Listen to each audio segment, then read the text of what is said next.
আসসালামু আলাইকুম রহমতুল্লাহি বারকাতু। আমার প্রিয় সকল ছাত্রছাত্রীরা তোমরা সবাই কেমন আছো?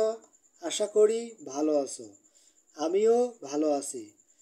তোমরা যদি কেউ এই চ্যানেলে নতুন হয়ে থাকো তাহলে অবশ্যই একটা লাইক এবং সাবস্ক্রাইব করে দিবা এবং বন্ধুদের মাঝেও এটি শেয়ার করে দিবা। এতে মুহূর্তের পরিচয় পাওয়া যায় এবং কি মনুষ্যত্ব পরিচয় পাওয়া যায়। আজকে আমি নবম ও দশম শ্রেণীর জীববিজ্ঞানের জীবের প্রজনন অধ্যায়ের একটি অংশ যা ফুলের মধ্যে অবস্থিত স্থিতিস্থাপক সম্পর্কে আলোচনা করব। কারণ একটি আদর্শ ফুলের 5টি অংশ নিয়ে গঠিত, তার মধ্যে 2টি অংশ খুবই গুরুত্বপূর্ণ। একটি পুংস্তবক আর একটি স্থিতিস্থাপক। গত ভিডিওতে আমি পুংস্তবক সম্পর্কে আলোচনা করেছি। আজকে আমি স্থিতিস্থাপক সম্পর্কে আলোচনা করব। আমি চিত্রের মাধ্যমে তা বুঝিয়ে দিব।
এই চিত্রটি হলো স্থিতিস্থাপক।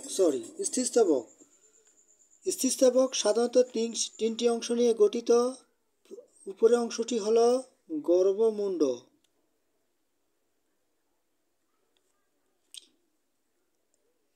মধ্যখানের অংশটি হলো গর্ভদণ্ড, যা দণ্ডমান হয়ে দাঁড়িয়ে আছে, এবং বৃত্তাকার অংশটি হলো গর্ভাশয়।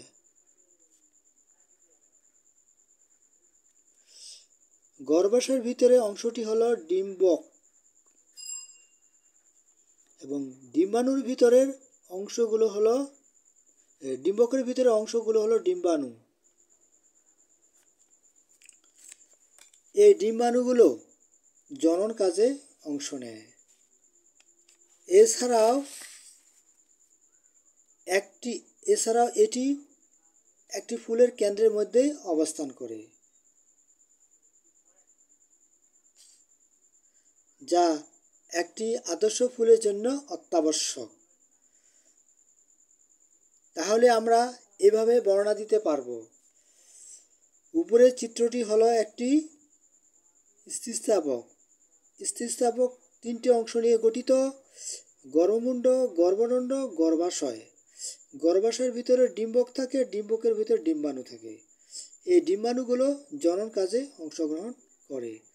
এছাড়াও সাধারণত একটি ফুলের মধ্যে একটি গর্ভপত্র থাকতে পারে অথবা অনেকগুলো গর্ভপত্র থাকতে পারে।